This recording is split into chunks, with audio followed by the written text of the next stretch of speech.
Hey guys, what's up? In this video, I'm going to show you how to insert a SIM in Samsung Galaxy A05. So for this, all you guys have to do for inserting the SIM, as you see, we have SIM slot here and a SIM injector required to open the SIM slot. Now insert the injector in the hole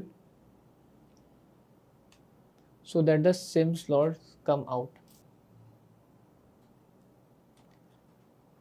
So this is a SIM tray. Here we have two SIM slots and a memory card slot. Now set the SIM. After that, insert it like this.